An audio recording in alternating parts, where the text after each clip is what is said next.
You and I were taught to respect men, respect our elders, respect our teachers, respect our parents, completely void of this concept of self-respect, completely void of the concept of everything that it means to love yourself.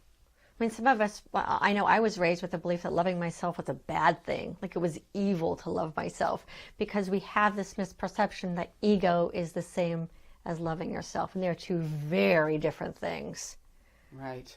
They're actually complete opposites.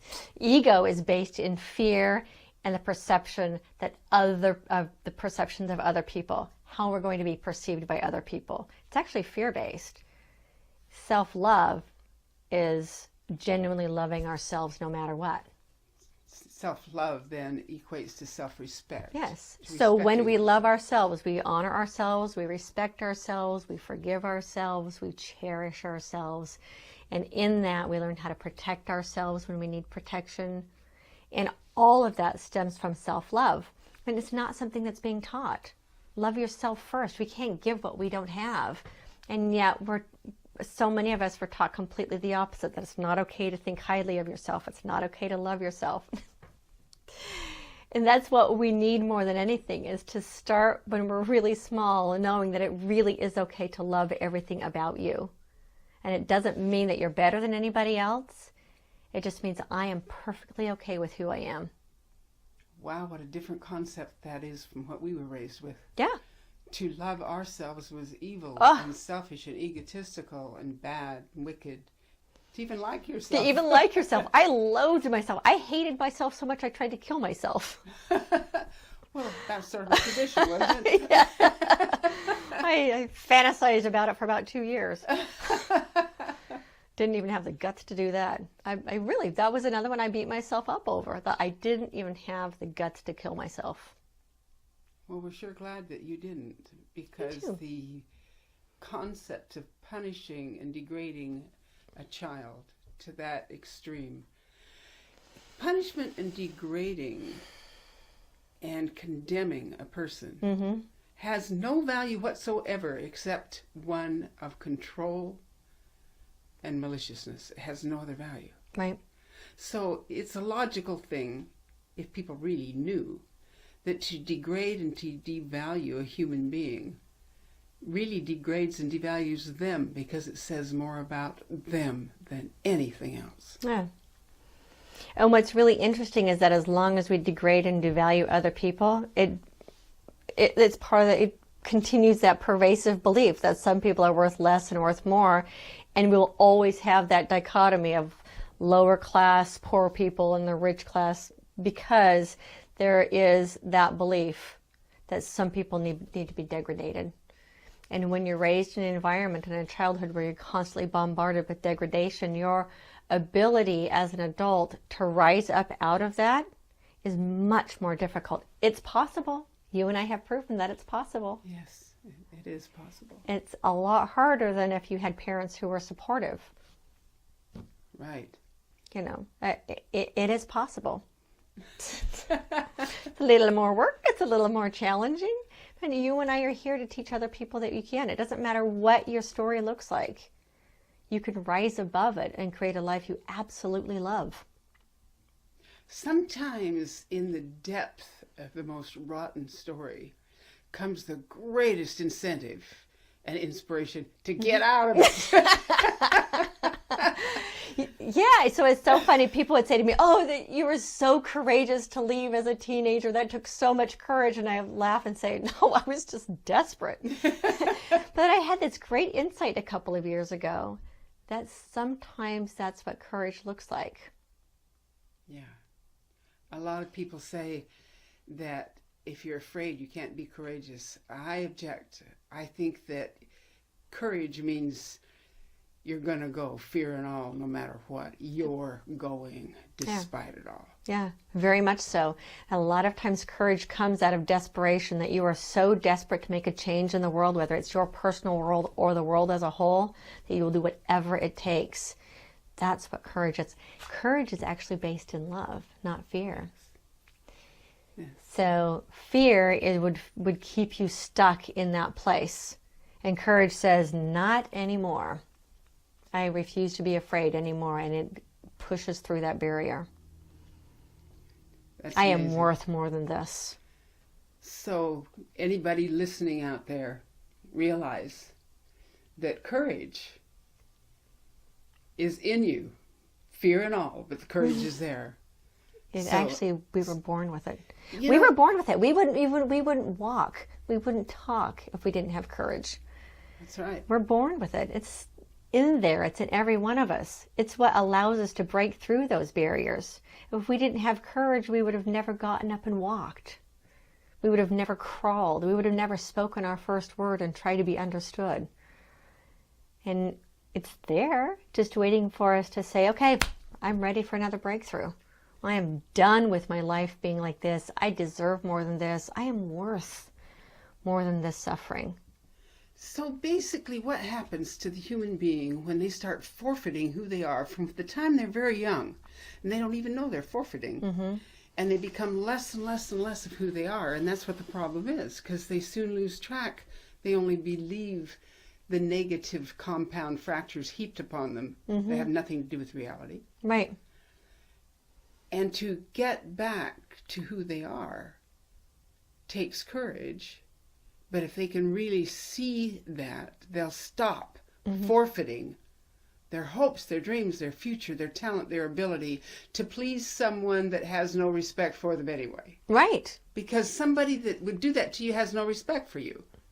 No, and ultimately, they don't have any respect for themselves. Of course, of course. But Because if someone had a self-loving relationship, they would never take that out on someone else. True. It starts with them, Yeah. and it rolls over on everybody else. Yeah. But the victim is the child. Right.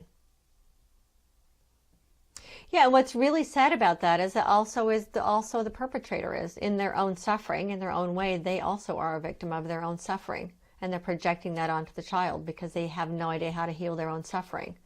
So then, there's another concept. One cannot destroy, demean, and be cruel to someone without really hurting themselves, can they? It's impossible. It's impossible. So every time they project out that negative spewing, they're taking themselves down a little bit lower. And it's visible for the outsider to see that, because the one with all that negativity, it is more about them. They see them as who they are. Yeah. It's the innocent person that doesn't understand that internalizes that invokes our compassion. Right. Right. The word compassion actually means with suffering. With suffering. Yeah. So when we see someone who's suffering and we feel for them, that's compassion. Yeah. It's one of the most powerful forces that we have on the planet. Compassion is the energy literally that heals all things. So when you see some innocent soul, child, internalizing the negativity that doesn't belong to them. I just want to pick them up and hug them. Yes, because... Don't believe this people are telling you. It's their stuff. I just wish I could tell these kids don't... You know, one of the questions people ask me is, if you could go back to high school, what would you tell yourself? And I would say, don't believe their crap. Don't buy into their crap. It's their stuff. Right. That's not who you are. Because children at high school, boy, you run into the gamut of all the extremes. Yeah. You know, you're all thrown together and nobody's really supervising all of it. And everybody's walking around trying to impress everybody else because they don't understand that they can own their own stuff and that they don't have to impress other people. Well, it isn't you. They're trying to prove it to themselves, and that's where the silly circle starts. It's all little games that we play inside our head. Right. Right. Yeah. Because if they were convinced they had value, they wouldn't be trying to throw it onto everybody else to convince them. They've got the problem of the conviction. Right. So you see some kids at school who are so perfectly okay with who they are. They're so amazingly supportive of other kids. I see them. You know, my daughter's in middle school, and I know a couple of kids since I've been watching them through elementary school. I know their parents. These kids are amazing. They are so supportive of all of their schoolmates. And these are kids that are so well balanced and so good with who they are. They have nothing bad to say about anybody else. That's so great, isn't Yeah. it? It's so great when you see kids like that. That's a great start, because there's so many kids that are just wounded. They're little wounded warriors coming to school. Yeah. And that's heartbreaking. And it starts at home. Yes. Yeah. And I, you know, my kids, even when they were really little, you know, first and second grade, they would say, "This one kid is so mean to me." And I've taught them compassion. If there are kids at school who are bullying you, it's because somebody at home is bullying them. They do what they see. Yeah.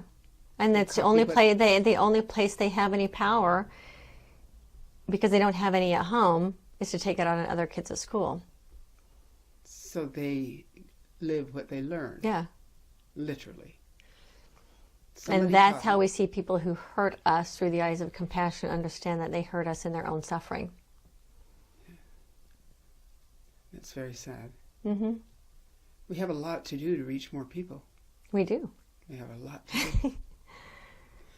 So when people are out there being negative and impossible and cruel, they really need to look inside and ask themselves where it all started with them. Right. What voices were in their head?